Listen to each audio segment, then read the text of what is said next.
Dua remaja di Makassar yang nekat menculik dan membunuh anak berusia 11 tahun tengah jadi sorotan. Pada polisi, para pelaku mengaku berencana menjual organ tubuh korban karena tergiur iklan perdagangan organ tubuh manusia dari internet. Polisi telah menetapkan kedua pelaku sebagai tersangka. Tim Subdit Cyber Polda Sulawesi Selatan mendalami situs online yang sempat dikunjungi pelaku. Polisi menyebut pelaku salah mengartikan situs tersebut.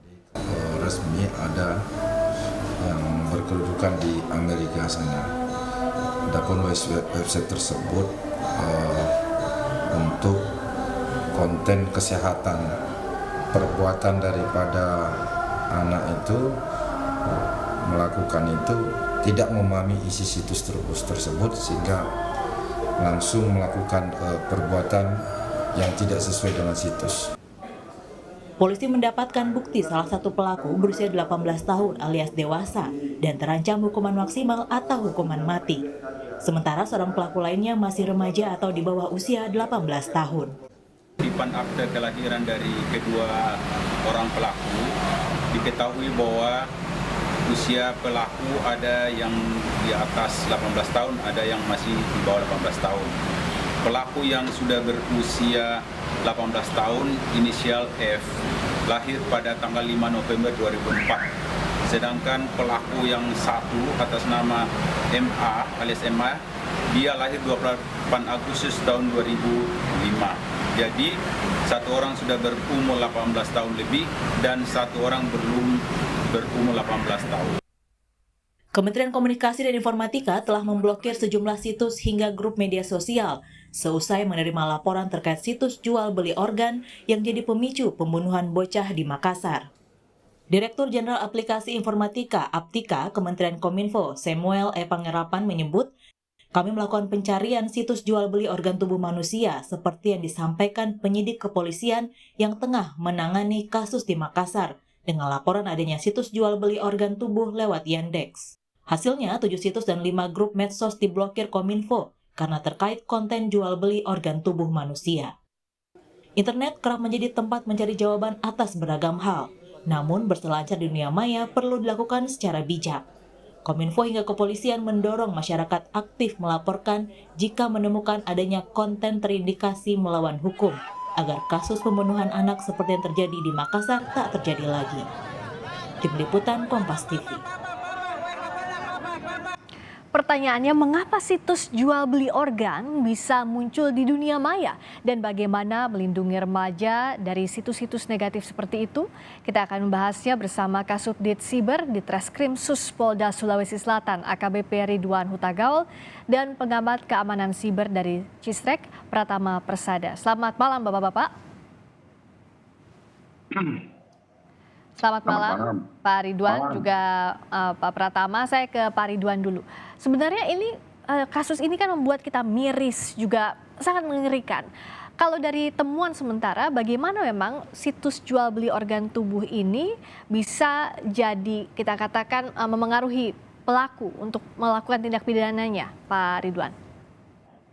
Jadi Bu, situs yang mereka buka setelah kami interogasi lakukan penyelidikan, dia hanya melihat situs tapi tidak memahami isi daripada situs tersebut. Yang dimana situs tersebut isinya itu menawarkan atau konten-konten yang kesehatan untuk penjualan organ yang bertarif harga yang mahal. Jadi sehingga situs itu menawari konten penjualan organ untuk kesehatan, yang dimana situs ini berasal dari Amerika Serikat di Dallas, Bu.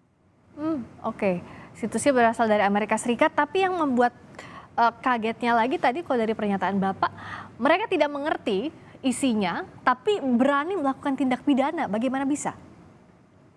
Ya, karena dengan bahasa, mereka belum mengerti bahasa, hanya belum menguasai bahasa, sementara situs itu kan bahasa dari bahasa Inggris, bahasa Amerika.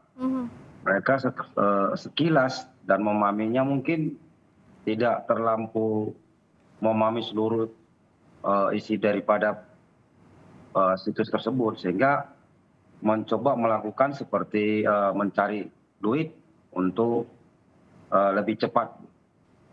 Jadi kalau tepatnya situs itu legal atau ilegal soal penjualan organnya kalau terkait dengan kesehatan tadi, dan apakah memang ada tawaran sejumlah uang begitu tercantum di sana sehingga mereka tergiur? Sebetulnya di situ situs itu menawarkan kepada orang-orang yang membutuhkan pergantian organ untuk kesehatan, yang dimana di situ digambarkan bentuk organ-organ tubuh dengan harganya bermacam-macam sesuai dengan permintaan daripada orang yang menghubungi situs tersebut, Bu. Iya. Oke, jadi itu untuk kesehatan ya tujuannya, tapi mereka bahkan tidak tahu ya bagaimana, misalnya mereka kan sudah melakukan tindak pidana, bagaimana proses penjualan organ itu mereka tidak mengerti sama sekali, begitu ya? Mereka tidak tahu. Jadi setelah dia melakukan pembunuhan itu, dia mencoba mengirim email kepada situs tersebut. Namun situs itu tidak ada menjawab 2 kali, maka pelaku panik, maka pelaku itu membuangnya ke sungai. Oh, situs selain situs itu, apakah ada situs lain serupa yang ditelusuri, Pak? Jadi kalau dari pelaku cuma situs itu yang dia buka melalui, sebetulnya situs ini di Google Indonesia tidak bisa diupdate atau dibuka, Bu. Oh begitu. Cuma dia masuk memulai browsernya dari Rusia, sehingga konten-konten negatif ini dapat dibuka sama si pelaku. Oke. Dan akhirnya bisa dibuka, terbukalah situs itu, terinspirasi untuk membuat atau melakukan tindak pidana. Pak Pratama, saya tidak habis pikir saya, bagaimana remaja membuka situs yang semestinya untuk kesehatan, tapi di pikiran mereka langsung, oh mau melakukan tindak pidana, jalan pintasnya dengan membunuh orang. Sampai tidak terfikirkan oleh saya. Nah, bagaimana Pak Pratama lihat kasus ini? Jadi menurut saya ini karena memang edukasi literasi digital masih sangat kurang ya gitu, sehingga dianggapnya oh banyak orang ngomongin kalau jual organ itu mahal gitu, jual ginjal bisa sampai 2 miliar dan lain-lain gitu. Memang sih sebenarnya dari laporan Global Financial Integrity itu pada tahun 2017 perdagangan ilegal organ tubuh itu bisa sampai 1,7 miliar US dollar. Jadi situs organ manusia ini dijual belikan secara ilegal gitu. Yang banyak itu adalah termasuk 5 organ penting gitu, dari mulai ginjal, liver, jantung, paru-paru dan pankreas gitu.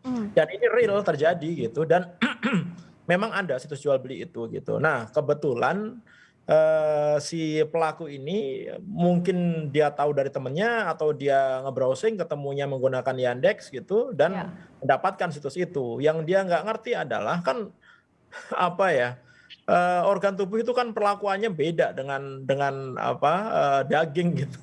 Dia kan harus hidup dan lain-lain. Ini kan mereka nggak ngerti juga gitu, dan mereka nggak tahu bahwa ini adalah ada potensi melanggar hukum gitu, dan hukumnya nggak main-main gitu, sangat berat sekali hukum di Indonesia gitu. Nah ini mungkin karena pikirannya sudah dibutakan oleh cara gampang nyari uang, kemudian dipengaruhi oleh media sosial yang begitu luasnya banyak konten-konten negatif gitu, akhirnya dia memaksakan, oh saya kalau jual ini mungkin nanti saya bisa dapat uang banyak begitu. Nah yang jadi masalah adalah Mbak, banyak sekali situs-situs yang ada di internet begitu, baik situs yang ada di surface web yang tadi bisa dicari menggunakan Yandex gitu, atau situs-situs yang ada di dark web. Ini jauh lebih banyak lagi gitu, yang tidak sembarangan orang bisa mengaksesnya gitu. Kita bisa menggunakan browser Tor dan lain-lain begitu, dan jual belinya juga menggunakan jual beli uang kripto ya gitu, sehingga tidak bisa di tracing gitu, sehingga jual beli organ ilegal ini sampai sekarang juga masih marak gitu dan terjadi gitu, dan menjadi bisnis yang cukup menguntungkan di dark web gitu Mbak. Oke, kalau Kominfo ini kan sudah memblokir sejumlah situs jual beli organ misalnya, ini cukup atau tidak? Mengingat ada dark web juga sarananya, atau tadi menggunakan situs pencarian negara lain? Mas Pratama? Ya pasti nggak cukup, Mbak, gitu. Kenapa? Karena kalau diblokir dari Kominfo kan tetap bisa dibuka kalau kita menggunakan VPN atau kita Ya. menggunakan apa namanya cara lain gitu. Buktinya kasus ini ya, Mas? DNS gitu. Ya, Hmm. dengan kasus ini gitu. Sebenarnya ya lumayan lah Kominfo bisa bergerak cepat gitu untuk melakukan blokir sehingga orang yang nggak ngerti cara browsing apa yang bisa menghindari blokiran itu nggak bisa buka begitu. Tetapi sebenarnya nggak terlalu berpengaruh. Sebenarnya ini harus diselesaikan dari ini, Mbak, dari akarnya gitu. Iya. Kalau menurut saya dari pendidikan gitu, dari orang tua bagaimana Oke. orang tua bisa mendidik anaknya untuk bermedia sosial yang baik, guru Iya. bisa mendidik anaknya bagaimana bermedia sosial yang baik gitu, Iya. pelajaran di sekolah dan lain-lain gitu. Karena nggak bisa teknologi ini gampang dibohongin gitu, gampang Iya. sekali Diakali di-bypass. begitu ya? Blokiran itu gampang sekali di-bypass gitu. Dan Iya. selama dari dalamnya gitu adik-adik kita, anak-anak kita ini mereka tidak mengerti bagaimana harus bertindak dan hidup di internet gitu, Iya. pasti nanti akan terjadi lagi hal-hal seperti ini gitu. Nah, kalau begitu karena Ya. rentan sekali terjadi lagi, Pak Ridwan, apa yang bisa dilakukan? Patroli sibernya seperti apa yang bisa dilakukan untuk mencegah kasus serupa atau bahkan menemukan siapa tahu ada kasus lainnya yang serupa? Jadi kalau kami dari Cyber, selama ini setiap situs-situs yang konten negatif, kita berkoordinasi dengan Kominfo, apapun yang situs-situs negatif. Kemudian untuk menghadapi, kata Pak Dokter tadi, memang betul pengawasan itu mulai dari dini kepada anak-anak kita. Yang dimana bahasa gaulnya jangan gaptek. Karena dunia kita sekarang ini memang di era digital. Jadi anak-anak pun sekarang sudah mulai Ya. dari kecil sudah mulai dengan digital. Jadi kita kepada orang tua agar segera mencek histori daripada kegiatan anaknya, dan adapun yang ditemukan mungkin bisa dilaporkan ke pihak setempat biar nanti koordinasi ke cyber kita melakukan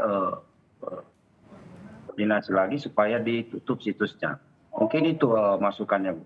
Oke, kalau dari sisinya Mas Pratama gimana nih kalau bicara soal literasi digital, ini sudah kita bicarakan bertahun-tahun, tapi pada praktiknya masih tertinggal juga. Apa Ya, yang Mas betul, Pratama Mbak. lihat? Jadi memang ini adalah pekerjaan yang nggak bisa dilakukan oleh pemerintah sendiri gitu. Kominfo nggak mungkin bisa sendiri gitu. Ini butuh kerjasama pemerintah, akademisi, orang tua, masyarakat, komunitas dan lain-lain begitu. Contohnya ini barusan saya cek di YouTube masih ada kok, di YouTube, di Facebook masih ada nih. Oh, Jual ginjal, jantung dan empedu 350 juta gitu. Hubungi nomor telepon ini gitu. Ini masih ada gitu. itu Mungkin- Facebook ya yang gampang diakses. gampang, dia semua orang bisa mengakses gitu. Nah, mungkin cara yang bisa dilakukan dengan cepat adalah Kominfo bekerja sama dengan platform media sosial ya, penyelenggara sistem elektronik begitu kan, mereka sudah daftar tuh kemarin kan ya, kayak Indonesia, Twitter, Facebook, Google dan lain-lain begitu. Ya minta tolong ke mereka gitu, kerjasama supaya konten-konten yang ada di dalam situsnya gitu itu bisa di take down gitu, yang berhubungan dengan hal-hal yang negatif gitu. Karena nggak mungkin juga Kominfo memblokir Facebook gitu kan, nggak mungkin. Ya, Nanti betul. semua orang pengguna Facebook nggak bisa mengakses gitu. Jadi cara terbaik adalah bekerja sama dengan pemilik platform, penyelenggara sistem elektronik begitu, Ya. untuk melakukan take down terhadap konten-konten yang kira-kira isinya membahayakan, termasuk juga jual beli akun ini gitu. Karena sampai sekarang juga masih bisa diakses gitu. Dan kembali lagi tadi Mbak, untuk jangka panjangnya pemerintah menurut saya perlu membuat kurikulum lah atau membuat literasi digital yang cukup gitu, bahwa ini loh bahaya loh internet itu gitu, lebih banyak mudaratnya daripada manfaatnya kalau kita nggak ngerti bagaimana hidup di internet. Nah itu menurut saya hal yang paling penting gitu. Kalau kita sudah sadar gitu, saya pikir orang nggak akan berpikir lah, oh saya mau bunuh orang demi untuk jual ginjal gitu. Harusnya sih enggak ya gitu. Iya. Tapi karena dia nggak ngerti gitu, keterbatasan pengetahuan, orang tua yang tidak mengarahkan gitu, Iya. lingkungannya juga tidak mendukung anak ini untuk Iya. bisa bermedia sosial yang baik begitu, akhirnya dia terjerumus terhadap tawaran-tawaran jual organ yang mau kaya dalam waktu singkat gitu, karena harganya sangat mahal gitu, Mbak. Ini alarm, perlu kerja keras dan kerjasama semua pihak karena kita tahu apalagi bicara tindak pidana menyangkut nyawa tidak bisa dikembalikan lagi, dan untuk jangka panjangnya ya tadi literasi digital harus dipersiapkan dengan matang. Terima kasih Kasubdit Siber Ditreskrimsus Polda Sulawesi Selatan AKBP Ridwan Hotagaul dan juga pengamat keamanan siber dari Cisrek Pratama Persada sudah bergabung di Sapa Indonesia Malam. Terima kasih.